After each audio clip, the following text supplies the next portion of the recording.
నెల నుండి హెవీ ఉంది. నేను ఆర్డర్ చెప్పిన అక్కడ 2-3 సార్లు వచ్చినాడు. మా షాప్ లో కానీ ఉండదు, మా ఇబ్బంది ఏం లేదు, మీరు షాప్ పెట్టుకోండి అని భరోసా ఇచ్చిన బాగా. కాబట్టి ఒక సంవత్సరం రిజైన్ చేయండి, నెక్స్ట్ గవర్నమెంట్ ఫామ్ అయిన తర్వాత మళ్ళీ కానీ ఏదైనా చేస్తారు కదా, అన్ని తిరుమల ఆయనతో పోయి ఏడ్చినాడు 2-3 సార్లు. మన మా భార్యతో కూడా ఇంటికాడికి వస్తే చెప్పినాడు.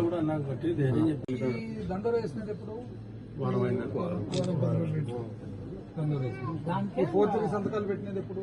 దాని తర్వాత అంతకుముందే అది ఒక 20 రోజులు అంటారు. అంటే ఫస్ట్ ప్రయత్నం చేసినారు, ఎవరు ఒప్పుకోలేదు. ఏదో రాసి ఎప్పుడైతే దండోరు వేసినాక మానసికంగా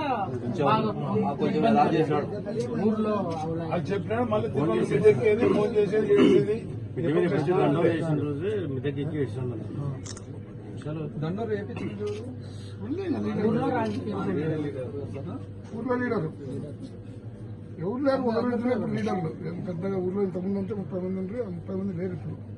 30 సంఘాలలో కూడా 30 సంఘాలు కూడా ఎవరు సహకరించలేదు. ఇంకే మంచి సర్వీస్ చేస్తాడు వెంకటరామరెడ్డి వల్ల ఎవరు వద్దు. 30 మంది సంఘాలు కూడా ఇక్కడ ఎవరు లేరు. పొలిటికల్ ప్రెజర్ ఉంది, నువ్వు రికార్డు ఓపెన్ చెప్పాలి. పలానా లీడర్ దగ్గర కలుసు. నిన్న వెళ్ళేటప్పుడు కూడా ఎన్ఏబిఎఫ్ ఫైల్ తీసుకొని పోవాలని కర్నూలు సర్వీస్ దగ్గరికి పడబోతున్నారు. ఫస్ట్ సడన్ గా అక్కడే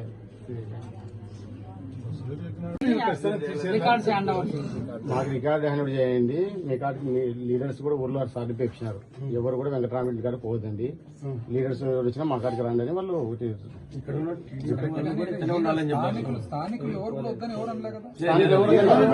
సంతకాలు చేసుకుని వాళ్ళ రికార్డే సంతకాలు చేసుకుని రికార్డు 5 చేసుకొని 3 చేసుకొని మొత్తం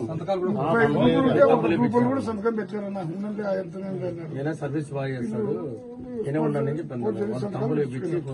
5 సంవత్సరాలు మనం కూడా అధికారంలో ఉంటుంది. ఏ ఒక్క చోట కూడా మనం ఇట్లాంటి వాళ్ళ మార్చు వీళ్ళని మార్చు. నిన్న మన రికార్డులు కూడా హ్యాండ్ ఓవర్ చేసినాను.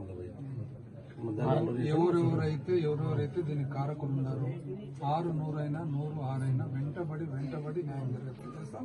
వాళ్ళు ఎట్లా చేసుకుంటారో కూడా చూద్దాం. అంత సులభంగా ఉంటుంది. ఒక అమాయక మనిషిని, ఒక మంచి మనిషిని ఇబ్బంది పెడితే నేను చూసుకుంటుండే దానికి అందరం ఏమైనా ఊరుకున్నామా? చూసుకున్నాను. చూడండి, మీరే చూస్తారు కదా కళ్ళెదురు ఏం జరుగుతుంది.